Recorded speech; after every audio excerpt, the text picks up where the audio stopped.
Hey everyone, welcome back to today's video. In this video, I'm going to be taking apart my AL Box II that I have. This is the one that I ordered a while ago that actually has a broken fan. If you look inside of here, it's a little hard to see, but you can actually see that the fan itself is broken. So I'll walk you guys through the process of replacing these fans, but I also noticed this as well right down here. If you take a look right there, the two power plugs have burn marks in them.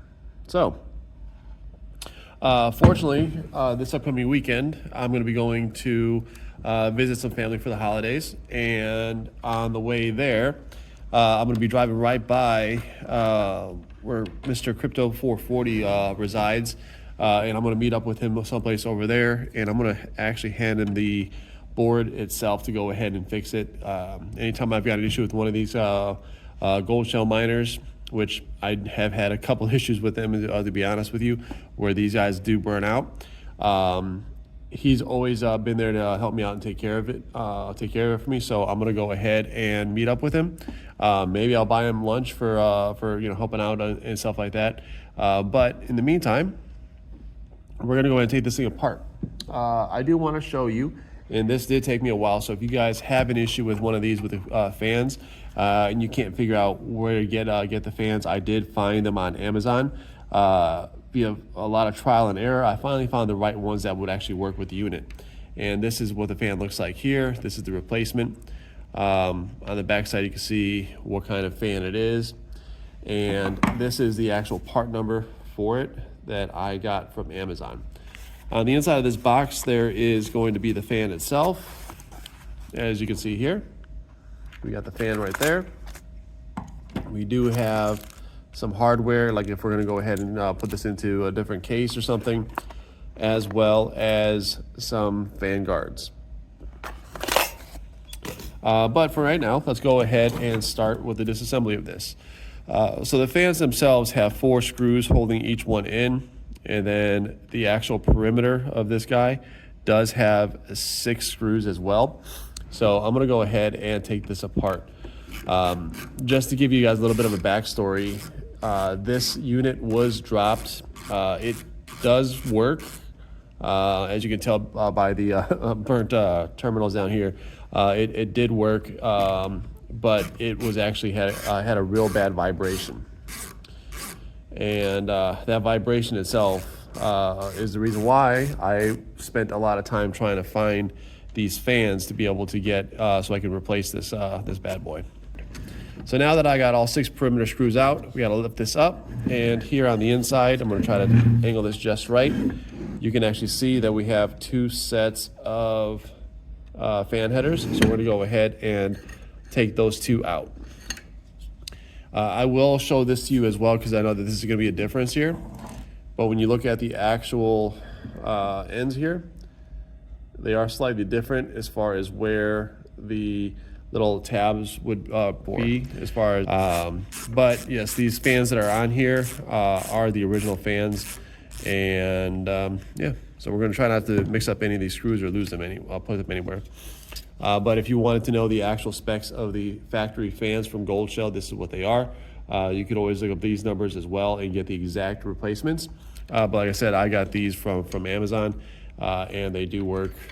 They should work pretty well. I do know that like the Noctua fans that I was looking at and stuff like that, all the information that I was able to decipher basically said that those fans, the actual the resistance value that those fans put out is not enough for this unit to actually be able to see the fan spin up and run properly. So now that we got the hashing device out of there, the board, this right here underneath this guy, there's going to be a bunch of little chips that we would have to go ahead and paste, try to repaste, and I really do want to try doing that, just because when I was running this thing for a little while, I could tell that it was getting probably a little bit warmer than it should be. So I'm going to attempt to disassemble this. I know that once I finally do take these screws out, it could be very difficult to separate the heatsink from the board itself, but we're going to give it a shot and see what happens. Right here at the very top, you can see that there are 2 Phillips head screws, and we're going to go ahead and crack them loose and take them out. So as you guys can see, the disassembly process is not that bad when it comes to doing one of these gold shells. At this point, I've done my fair share of disassembly of these Goldshell mini box miners in the past. So yeah, I sort of have a good idea of how to do it and how to take it apart and put it back together pretty quickly. But, you know, ideally you wouldn't have to do this. So once those two screws are out, all we got to do is slide this bad boy back, just like that. So here you can actually see the rest of the board. Here are some of the actual pins, and they line up here. So when we go back and start reassembly, have to make sure that this lines up perfectly because it is very easy to misalign some of those pins on here. So this is what I'm going to be going and giving to Mr. Crypto 440 to go ahead and repair for me. Like I said, these terminals here did burn out. It's sort of hard to see, but you can see on the inside that they are black. So I'm going to be taking this to him next weekend, and I'll be picking it up on my way back from the trip I'm going on. So that's that. Now I do want to see if I can try to get some of these screws out of here as well. Let's see if I can get this. Let's see here. Let's see if I can get this taken apart. So these should be. Actually, I thought we were going to have a little bit more torque on them, but this one definitely did not. As you can see, it is a spring style retainer. So once you put it back in, you'll snug it all the way down until it basically stops, and that spring should help keep the tension on it, on the hardware and on the heat sinks, and keep it from actually having any kind of issues. One thing that I do like to point out is when you are reinstalling hardware, and this goes back to my days as from training wrenches and being a technician. When you are installing stuff, you should always tighten it down properly in a basically like a circular pattern. That way you can make sure that everything clamps down nice and smoothly, nice and evenly. Last thing you want to do is take something apart and have the component end up being damaged or tweaked or bent or anything else like that. So it's definitely a good thing to go ahead and set it up in a star pattern for disassembly or disassembly and reassembly. As you can see, each one of these is actually pretty easy to release, which sort of has me worried, because I would think that it should be a little bit more snug than that. But I obviously don't know the torque spec for these fasteners, but I would think it would be a little bit tighter than what it is right now. All right, so I think that's all of them. Yep, look at that. The heatsink just slid down. So as you can see here, this is where all the heatsink, what is left of the thermal paste is at. This stuff is pretty firm. So basically it sat on there like this, and now when you remove it, you can see all of our little ASIC chips here.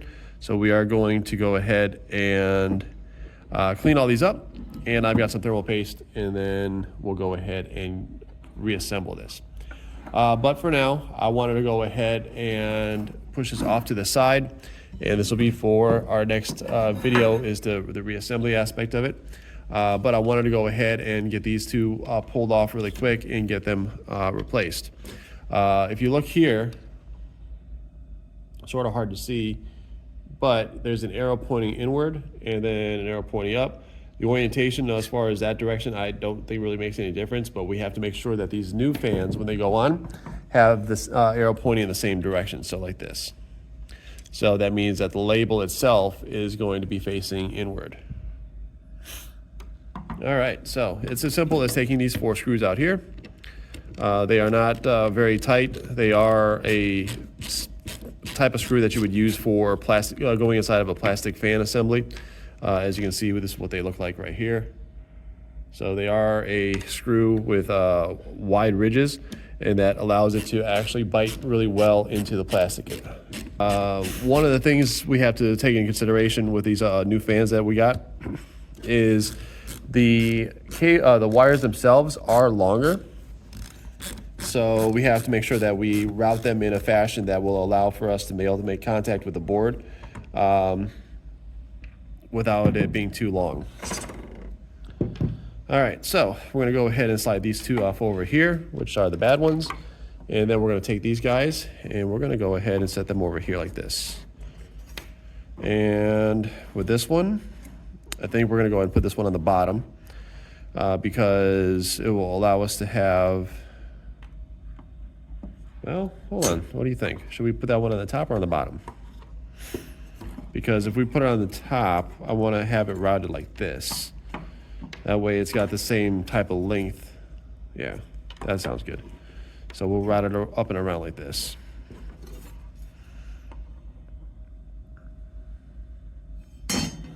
And then the bottom one, we're gonna have to do the same thing. And we're basically gonna sandwich the wires in the middle there. So that way we have just enough length without going too far. And we also have to remember that we've got our power and Ethernet down here at the bottom that we have to also work around. And I know that you can't really see it right now because of the angle of the camera, so let me tilt that down for you guys. So we got to make sure that the cables themselves are going to be routed in such a fashion that everything lines up properly. Now, obviously at this point, we're not going to completely reassemble the unit with the cables or wires reconnected. That'll be for when we get the board, the circuit, the power circuit board, control board. Sorry, for when the control board's back inside, then we'll go ahead and verify the proper orientation of these wires. But I think this is actually a pretty good orientation here. So, but with that being said, the fact that I've got this almost completely done is great. I'm actually going to probably end it here once we get these fans connected. And then let me know down in the comments down below what you guys think of these Goldshell units. Are you guys interested in trying to get any? If you guys remember, I do have a referral link to 2 amazing locations. So if you guys are interested in buying any stocking stuffers or getting any good deals on any type of crypto hardware, first and foremost, always do your own research to make sure that what you're looking at getting is going to meet your needs. Take a look at the market itself. Make sure that you're not going to buy something that is going to be a big loss for you. And as always, anything that I talk about here when it comes to crypto stuff is my own opinion, not financial advice. I am the last person that should be giving advice on that kind of stuff because I've made some questionable plays in the past. But regardless, if you guys are interested in any crypto equipment, please feel free to use my referral links and discount codes. They will save you some money. And with this being the holiday season, this is the best time to go ahead and pick up some stocking stuffers and give them to the people that you love. All right, with that being said, as you can see, we got the fan assemblies put back in. And then once this control board comes back in about 2 weeks, we'll go ahead and get it reinstalled and back together and powered up, and we'll make sure that these are spinning in the right direction, as well as seeing how loud are they.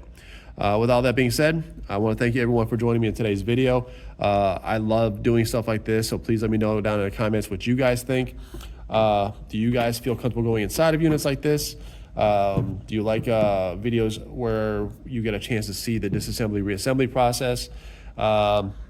Just in general, what are your guys' thoughts? So please like, comment, share, subscribe, turn the bell notification on to all. That way you don't miss any future videos on any of my crypto stuff. Like I said, I do have a couple other pieces of crypto equipment that I want to go ahead and show you guys in the future. So with that being said, thanks for watching. I'll catch you guys on the flip side. Have a great rest of your day and have a happy holiday season.